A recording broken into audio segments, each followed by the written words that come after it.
Good evening. Welcome to the Little Rock Church of Christ. We're talking this evening about creation evidence from South America.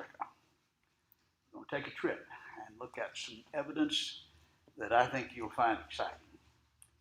We worship together at 4:30 and Rodney Perham on Sunday mornings at 10:30 and then again at 5 o'clock and then Wednesday evening at 7 o'clock. We encourage you to be with us. We have a number that are visiting with us this evening and are worshiping with us, and we're glad that everyone's here. We'd also remind you of the TV program, What is True, on KARZ, Channel 42 at 8 o'clock Sunday mornings. You can watch that at any time on Facebook and on YouTube. We're dealing with some creation evidence that relates to some of what we have in our museum. We have some of the artifacts that we'll be talking about this evening. And as we mentioned in our meeting after services this morning with men, that we need to understand this is not directly the work of the church here at Little Rock. It is my museum, and we're using the living space allotted to Dr. Kara to house it. I do present this material in churches across the country. I think it is strengthening to our faith, which is the job of the church, and to refute those who contradict, as Paul put it. It's the kind of evidence that we can and do present on college campuses that, in this case, does involve some scripture, but it is woven in such a way that usually we can get by with it even on the college campus. But we would encourage individuals to contact me, and we can arrange a trip through and fulfill our responsibilities as individuals to help strengthen the faith of those with whom we come in contact. When we look at the historical picture as presented in textbooks, especially of South America, it's always presented in evolutionary terms. But that picture of history that's presented in the textbooks just does not fit the facts of archaeology. With the possible exception of the last 100 years, the further we go back, the higher the level of science and technology is reflected by the artifacts. Many of these artifacts are, quote, out of place in terms of the supposed evolutionary history. And they are so continually found that I think we might need to look at the possibility that it's history that's out of place rather than the artifacts. I think the puzzles arise from conflicting views of the origin of man. Let's begin with a statement by William Prescott, who is an unbeliever. Some of the things he acknowledges may sound otherwise, but he definitely is, and has researched in great detail the history of Peru.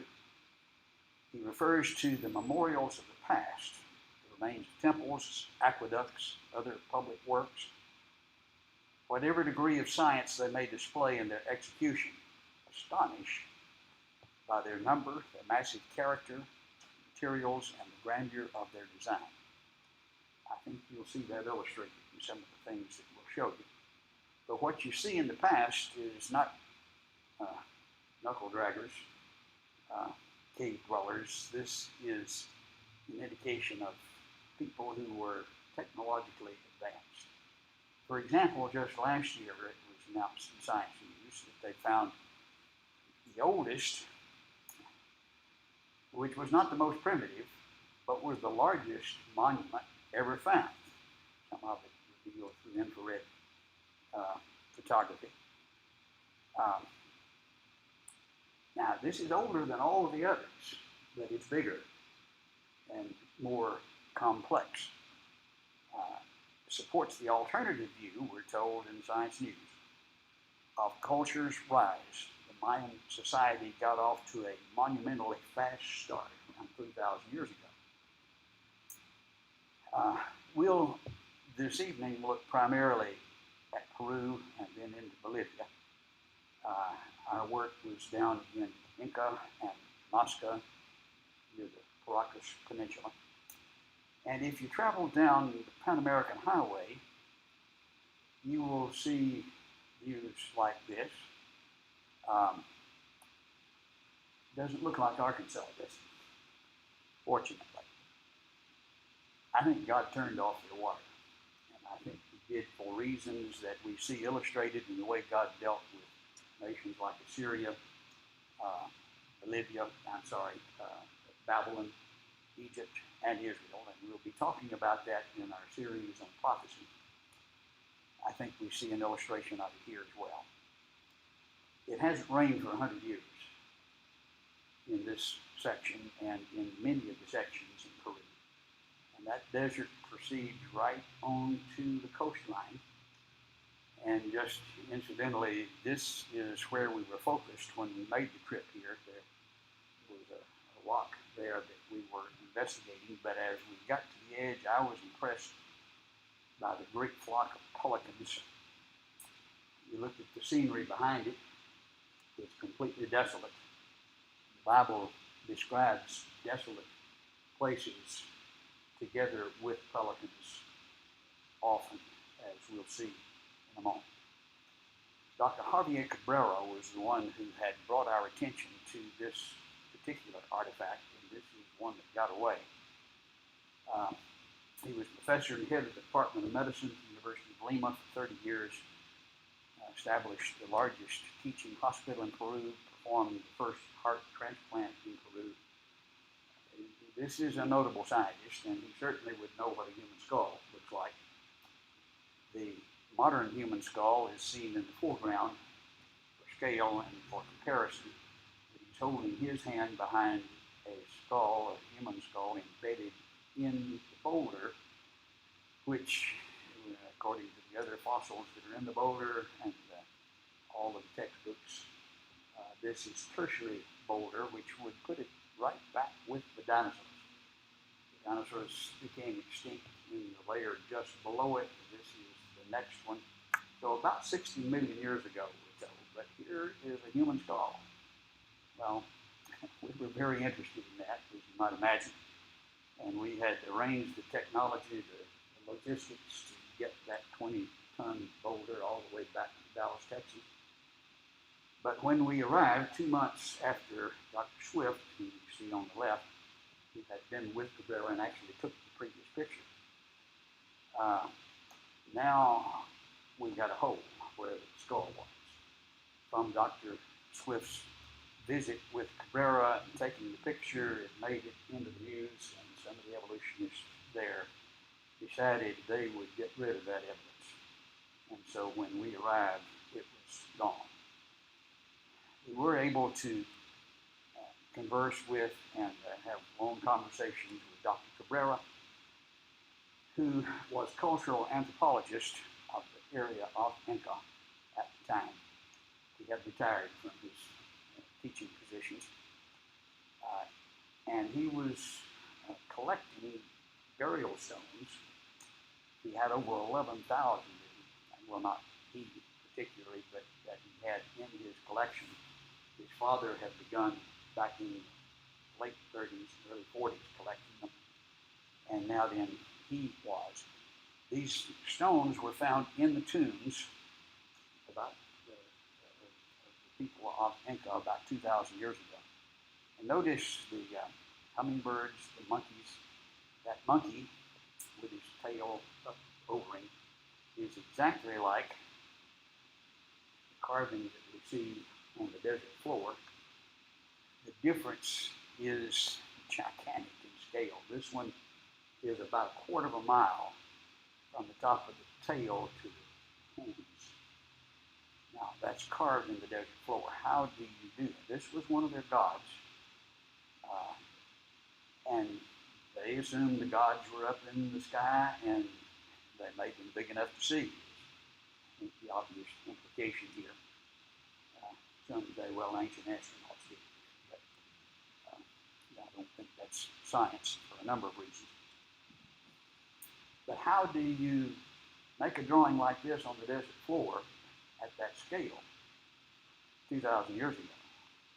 Here's the hummingbird that you can see, and the spider, and some of the anatomical details here can only be seen with a microscope. And they sometimes point to this figure, which was also there in the desert floor. Look, here's an ancient astronaut.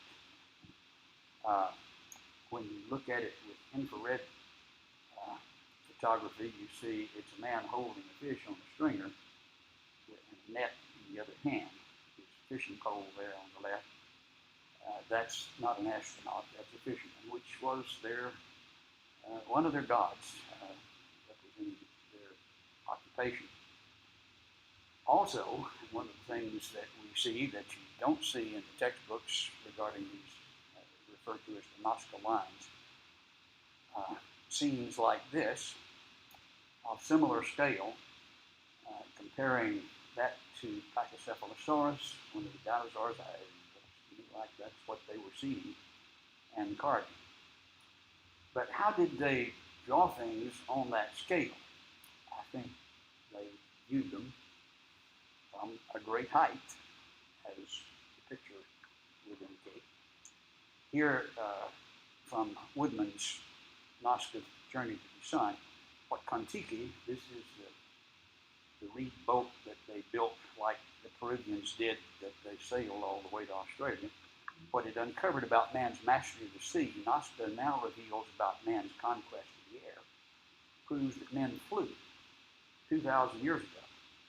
They actually recreate the flying machines that ascend from Nazca's desert floor long ago, men of stunning sophistication and intelligence. If you get way up in the air, you might have done it, maybe.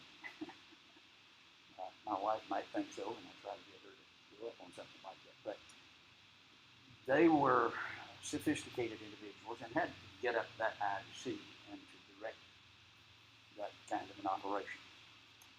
They were certainly idolaters, and that's also indicated on the stones here with the ziggurat shape like we see around the world, representing worship of the heavenly bodies here, the sun. You see that indicated often in the stones. Nevertheless, they did so with amazing technology. Here, Hancock says the Mayan calendar achieved even greater accuracy. It calculated the solar year at 365.242 days, minus error of only 0.0002 of a day, which is significantly more accurate than our calendar. Dr. Cabrera was especially interested, as a surgeon, in the depictions that certainly looked like brain surgery, and see evidence of that in some of the skulls. He said this is definitely what is depicted. And some of the skulls show that, and most of them, these are some of the ones that show the holes, but most of them are recovered. Here's the hole that is healed. He said 85% of them show recovery, which is a higher recovery rate than we have from brain surgery today. Here we see the cesarean birth being performed. This was 2,000 years ago. And they evidently were very successful then. Umbilical cord is depicted as well. Together with that, on the stones, is some of the most debauched, disgusting immorality that I hope you can imagine. I'll show you the cover of the book that describes it. There is a museum in Lima that's just to house the artifacts that show this disgusting sexual immorality that pervaded the culture. It's more disgusting, I hope, than you can imagine. Together with the sophistication, it's part of the picture. Here we see uh, the irrigation channels that take water all the way from the Andes, about 50 miles away, down to the plains. Most of it is about 50 feet underground, but in a very sophisticated manner, bring water from the Andes down to the area where it would facilitate their agriculture and, of course, provide water for the people. As it nears the towns, you see it coming more toward the surface, or with some of the towns, it simply has the circular access 50 feet down to the channels that then continue on to the next town. This is astounding technology. Described in Industrial Research and Development, hydraulic simulations showed that two new channels were completely modern in design. They relied on concepts of fluid dynamics that Western hydrologists only started to apply in the past century. The stones that perhaps interested us most, and we have some in the museum, are those that depict dinosaurs. Some of them were huge, but looking closely, you can see there's a man on top of the dinosaur, perhaps fighting. Different scenes depicted, different size and styles. There's a dinosaur with a man's foot in his mouth. Shades of Jurassic Park. Maybe a close-up would show that even better. Upper right-hand corner of the dinosaur with a man dangling down from his mouth. But a variety of types of stone and styles were carried. Professor of art from the University of Texas, Arlington, he said there were at least 100 different artist styles were reflected in the stones. Here, fighting with, and other times more domesticated, sometimes oriental style, other times almost cartoonish. But we're looking at dinosaurs, even though this looks like a Chinese dinosaur, oriental style. This is one of the more dramatic. It's almost 3 feet tall, very literal in its depiction. And the very interesting thing about it is that Diplodocus that's depicted here, when Mr. Sinclair made his depiction on his sign, he didn't put these stair steps down the back, the thermal frills that we see here. We didn't know about them at that time. They were first reported in the journal Geology in 1992. But they knew about them in Peru 2,000 years ago. I think that tells us something about the knowledge that they were seeing them and knew more than Mr. Sinclair did. We could show you a lot of them. There are 11,000, but enough that you can see the variety of styles and the fact that we're seeing dinosaurs clearly depicted some 2,000 years ago. But not only from Cabrera's collection, but from a number of museums throughout that area. Now, the skeptics say, well, Dr. Cabrera retired and then went crazy and carved 11,000 stones himself. For what reason, I don't know. But it's foolishness. The different styles, different materials reflect different artists. We also find them at the Inca Museum. Interesting story there. They didn't want to show them to us. We had to exert some influence through the legislature. Finally did get to see them. And, they had quite a few. At the Aeronautical Museum in Lima, likewise, there's been over 200 of them there. They were down to about 50. The director there was making a little money on the side by selling them. And so some of the poorer depictions were what was left, about 50 of them. At the Callao Museum, National Naval Museum, there was a pretty large collection. And Of these three, two of them are now in the museum upstairs, as well as some others. Some of them were large. Now in the Nazca Museum, Dr. Cabrera's related here with one of the larger ones. But we note that they are observed in the Cabrera Museum. He has 11,000 of them. The Museum of Inca, the Nazca Museum, the Aeronautical Museum, and the Cayo Museum. The idea that Cabrera carved all of them, for whatever reason, is just crazy. One of the individuals who discovered a lot of them and brought many of them to Cabrera lives in Ocoquea, that we see here, one of the nice villages out in rural Peru. When you get out of Lima, out into most of Peru, this is what it looks like. How do you make a living there? Grave robbing is about the only way it can be done. This is the nicest house in town. This is Basilio Ochoa's house. Did excavate many of the stones and brought them to Cabrera. He's a Huaqueros grave robber. He carried us out to the area where he had excavated a number of them, and so that we could observe the graves. Notice the scenery.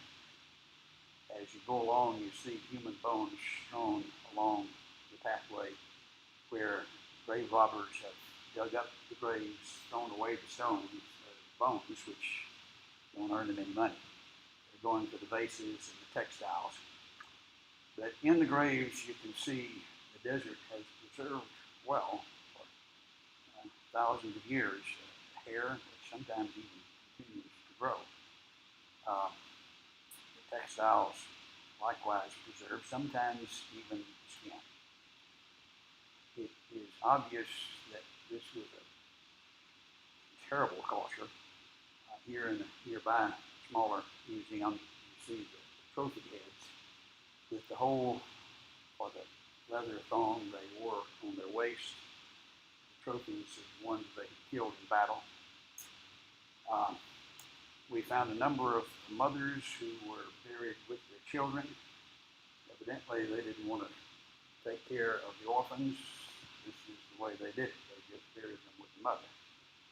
So you see the baby here laid in the grave of the mother, with even the face partially preserved. In this tomb, you see similar features, but this is one of the burial stones. Sometimes maybe depicting events in their life. We don't really know how the scenes relate to their life. This one we were able to have examined at the University of Bonn, where this was excavated in 2005. By the way, Cabrera died in 2002. And so they're continuing to be excavated. University of Bonn dated this at 2500 before present by looking at the material in the grooves. This one was excavated in 2006 and is in our museum, directly from the tomb to the museum. And you can see the dinosaur depicted there. Now, the idea that Cabrera did all this, and he was crazy, is what you'll hear when you hear the skeptics refer to this evidence.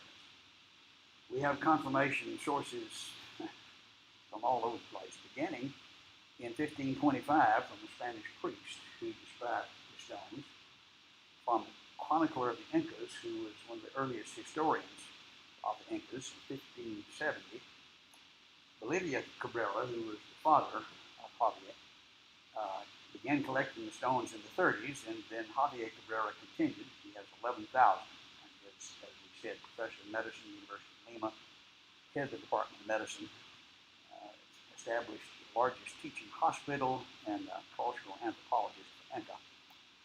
Not a lightweight. Carlos Solti was head of the Department of Engineering at the University of Lima in the 50s. He went to Ocoquea, the city where Basilio lived, and they worked together. He excavated hundreds donated them to the Inca Museum. His brother also donated the stones in the 60s. The museum denied they had them, promised to show them, then refused, and finally privy with them. You see, the Ochua of Okakea excavated many of the stones.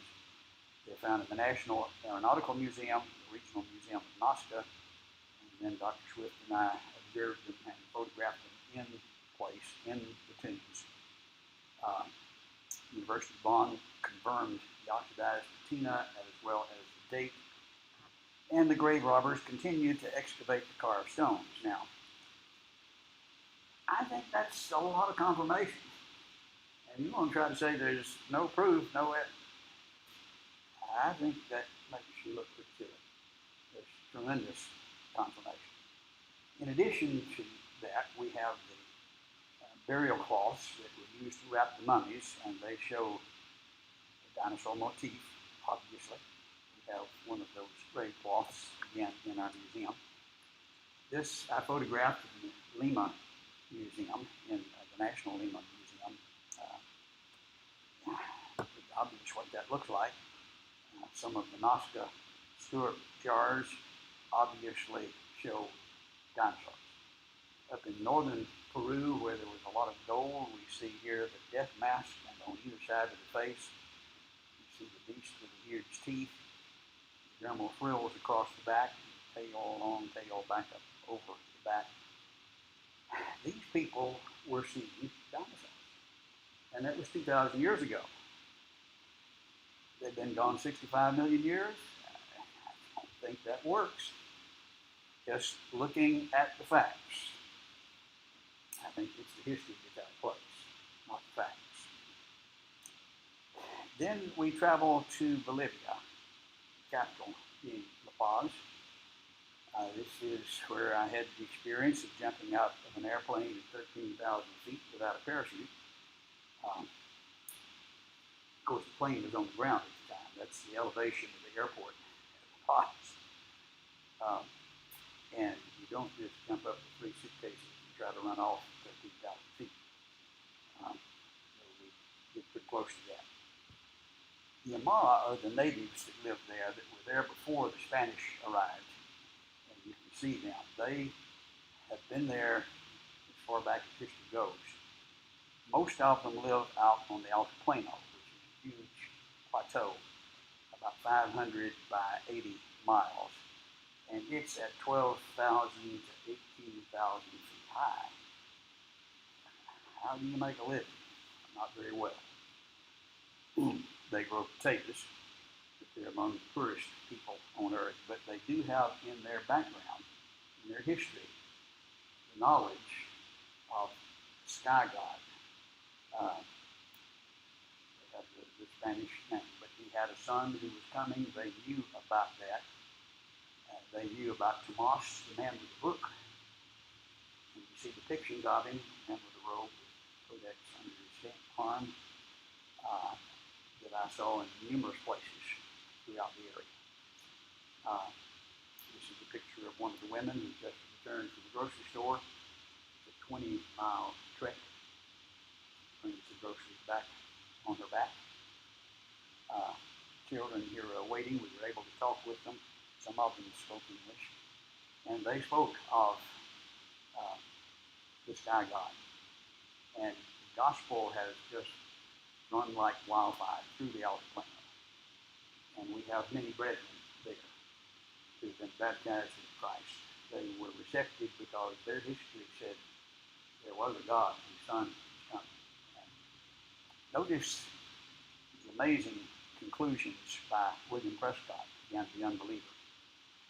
He said, it's a remarkable fact that many, if not most, of the rude tribes inhabiting the vast American continent had attained to the sublime, being nice to us, the sublime conception of one great spirit, the creator of the universe, who was not to be dishonored by an attempt at visual representation. No idols, one God. Among the traditions of importance is one of deluge, which they held in common with many nations, all parts of the globe.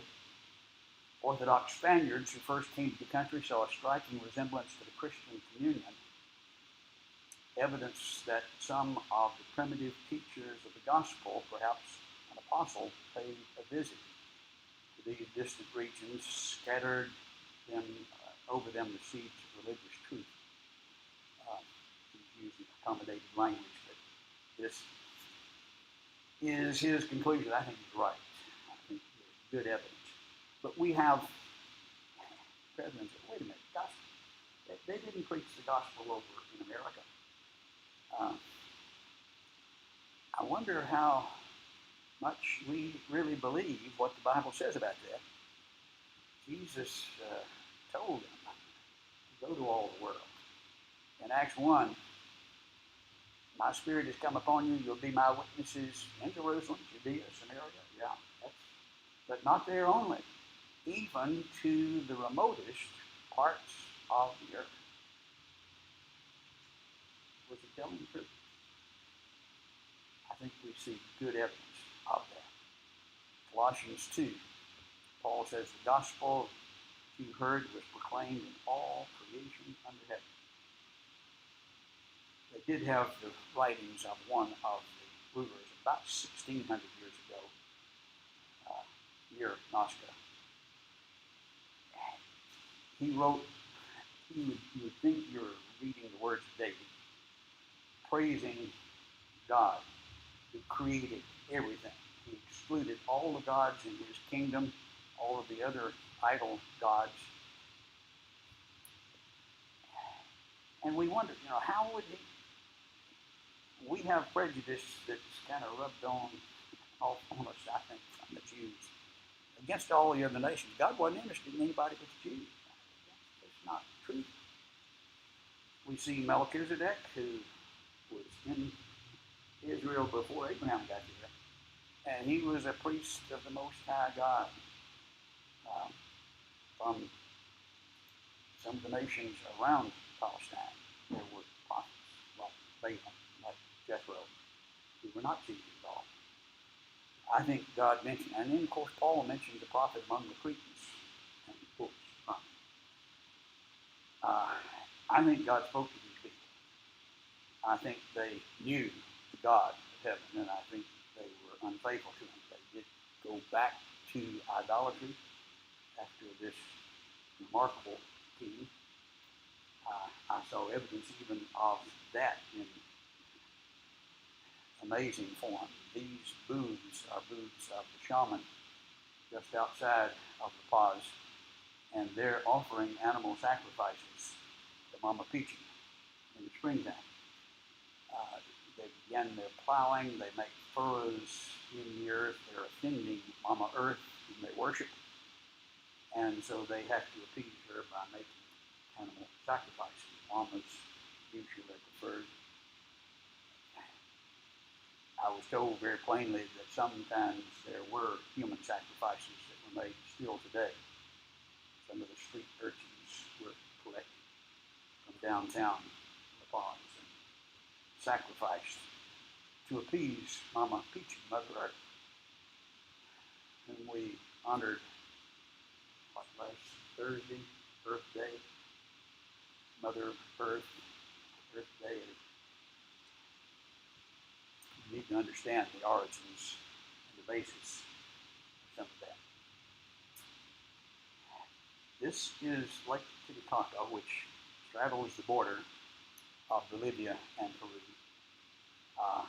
It is a lake that seems to have been raised up from the ocean and now at about 12,000 feet at its level. You have sea creatures. You don't find them in lakes, but seahorses and things that you only find in the ocean. And you see reed boats, some of them shaped like dinosaurs, that are following the tradition long past. The shape and the mechanisms of making these boats are identical to what you see down in Egypt, which would indicate they weren't land-bound, but they traveled. And I think there's tremendous evidence that they did go to the remotest parts of the earth at the time of the apostles, just like the boats then proved. Of course, they proved that they could sail these all the way to Australia. And the technology that's there at Lake Titicaca likewise is astounding. Now, in Colada, according to U.S. News, his colleagues at the University of Chicago reproduced irrigation technology practiced 1,500 years ago by the Tiahuanaca people in test plots that were growing potatoes near modern-day Bolivia's Lake Titicaca. The result, buffer crops, in some cases 7 times the average yield of land farmed using modern techniques. Get behind the time. We need to get rid of it. Go back 2,000 years, through 1,500 years, and learn how to do that. That's not the way the book's depicted. There, on the banks of Lake Titicaca, we see Tiahuanaca, which is an astounding, the ruins of an astounding civilization and huge temples. This is the Gate of the Sun, weighing 10 tons, carved from a single block of andesite granite, which is the hardest that you can get. The break occurred in 1926, fairly recently, with an earthquake. It was quarried 200 kilometers away.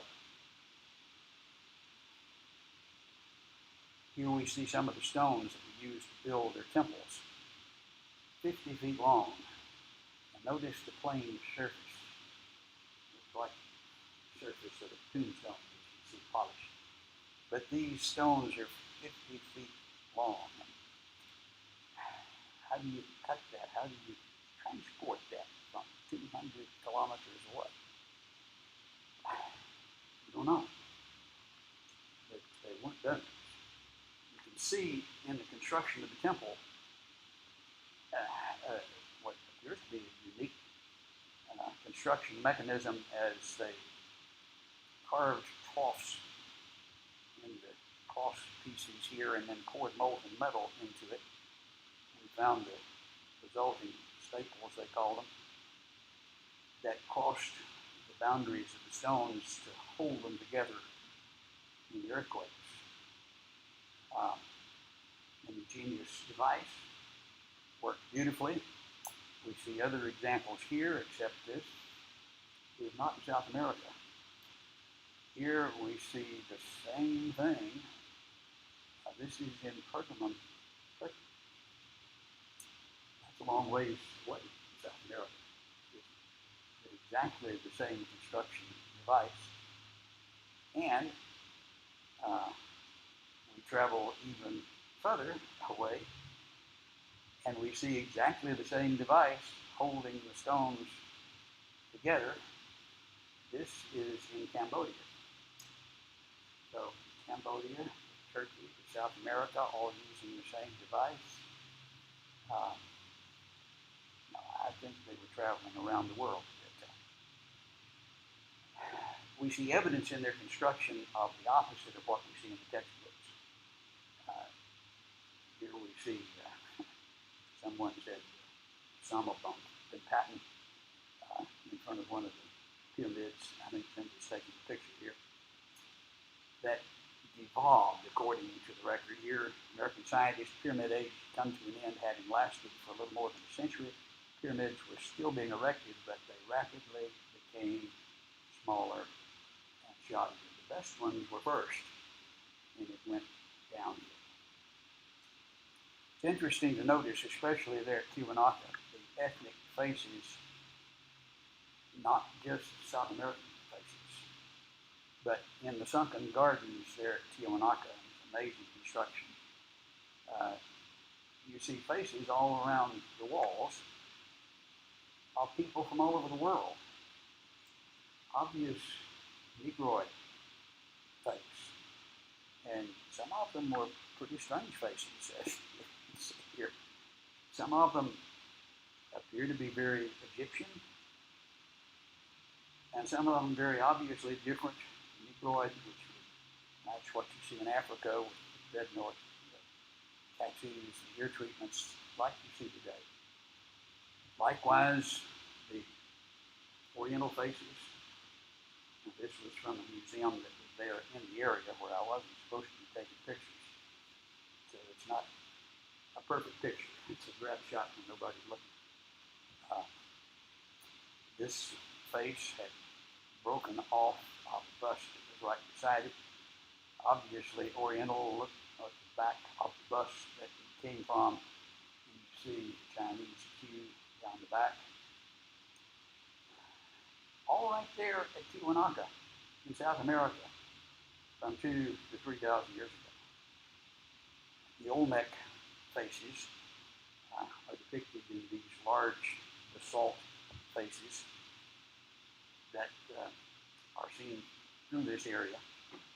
Mike Chu, Texas Christian University, has, I think, proven that these faces depict the culture that came from China 3,000 years ago. And he has numbers of examples and shows the matching carvings, especially here with ear treatments with jade that only comes from China. Nothing like that found in South America.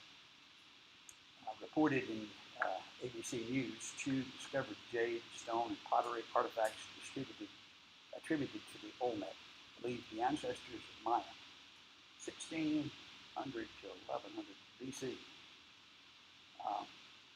Artistic motifs in the objects bear the extraordinary resemblance to Chinese bone inscriptions from the Chang Dynasty, 1600 to 1100. Discover magazine reported 3,000 years before the egg roll joined America's fast food menu. Chinese immigrants may have sailed, but they couldn't have preached the gospel to the remotest parts of the world. You think so? The travel is well documented at that time. And here's proof in their own handwriting. Discoverer goes on to acknowledge, showing the Olmec writing in one column, the Chang Dynasty in the other, word for divine, temple, and container, and worship, and small, and offer. They're identical. Discoverer says the Chang writings date from 1600 to 1100 BC, traces the Olmec civilization abruptly appeared during this time, around 1200 to 1100 BC. And even the Japan Times acknowledged Chinese may have gone to America 3,000 years ago, which is amazing. They're proud of their own culture, but yep, that's 3,000 years ago. We go to Cusco in Peru and we see some of the barriers from the defensive forts that were built to resist earthquakes, not like the straight line blocks that we laid, but irregular, different angles that would resist that pressure and have for millennia. Now the top ones are not as sophisticated. The bottom ones are more sophisticated. It went downhill, doesn't it? But the shapes, sometimes as many as 12 different angles on one block that fit perfectly into the block next to it. Again, the andesite is very, very difficult to cut, but obviously done beautifully. Some of the stones. Well, the largest is described here by Nuremberg. It's truly impossible about this block is the size of a 5-story house and weighs an estimated 20,000 tons. We have no combination of machinery today that could dislodge such a weight, yet alone move it any distance. It shows their mastery of the technology which we have not as yet attained. But what happened? This is what's left. And why do we find this picture today? I think we see within the picture of the astounding technology, the botched culture that God judged. The culture rebelled against God. They had the opportunity. Compare this with God's judgment on Egypt. Ezekiel says, here, though Egypt shall fall, the pride of her power shall come down, says the Lord. And we see there was glory and just spectacular culture that God said would come down. They fed the world in the time of Joseph. But verse 7 says, they will be desolate in the midst of desolate countries. If you ever travel to that part of the world, there's no way to miss that. You get away from the Nile, half a mile, it's kitty litter from there on. It wasn't always that way. Back to Genesis 13, Lot is viewing the well-watered country before Jehovah destroyed Sodom and Gomorrah as Jehovah's garden, as the land of Egypt. The land of Egypt was like the Garden of Eden.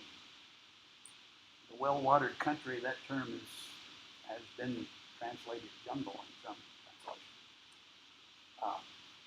That's the way Israel was. That's the way Jehovah's garden was. That's the way Egypt was. And some of the hieroglyphics, pictures from the ancient carvings in Egypt show that. But Ezekiel said they will be desolate in the midst of countries. The city should be laid waste in the midst of cities that are laid waste. Likewise with Assyria, Zephaniah 2, he will stretch out his hand against the north and destroy Assyria. Remember Nineveh that we just talked about in Jonah? Beautiful city, the hanging gardens, the 7 wonders of the world. Nope. I'm going to destroy it, make it as dry as the wilderness. The herds shall lie down in the midst of every beast of the nation, both the pelican and the bittern shall lodge in the capitals and pillars. The voice shall sing in the windows, desolation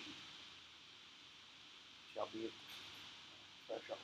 Look at Nineveh today, that's the picture. Pelican and the porcupine shall possess it. The owl also and the raven will dwell in it. He shall stretch out the line of confusion and the stones of emptiness. That's exactly what happened. And it's undeniable. Why did that happen? I think the principle is stated in Proverbs 14. Righteousness exalts a nation, sin is a disgrace. Of course, that was the Old Testament. But we now have a new ruler. As the prophets foresaw, the Messiah was coming, and Psalm 110 says he will rule the nations. It's a lot of iron. Revelation 19 says, from his mouth comes a sharp sword so that he may smite the nations. He will rule them with the rod of iron. Does he do that? That's a scary thought, isn't it? Quickly draw this to a conclusion. 4 conclusions I want to draw. First, evolutionary history is wrong. We look at sophisticated technology that boggles our minds. And we didn't show you, but just a small part of it. We see that dinosaurs and man did coexist. They're not 65 million years apart. God created them on the 6th day, and we wouldn't be surprised. We would expect it to happen very often. If you saw Jurassic Park, you wouldn't want to live where they were. More than you want to live where lions are today. If you ever find them together, they're not 65 million years apart. That is in the textbook. It's not right. And we see abundant evidence of it in South America. That travel did enable preaching in all creation in New Testament times. And we see evidence of that throughout the area. And we see evidence that the Messiah judges nations. I think that's exactly what we see in Peru. It is truly desolate. That is a picture of the stones of emptiness and desolation. You couldn't make it more desolate. And he's judging today. our Messiah, judges nations. Those are powerful lessons that I think are unmistakable. And you look with open eyes and you go with the facts instead of the naturalistically tainted textbooks. We appreciate your attention this evening. We would be glad to help you and guide you through some of these evidences in the museum if you just give us a chance. Let's conclude with the word of prayer. We're thankful, Father, for your love and your blessings, your mercy. We're thankful for the evidence that is so obvious before us.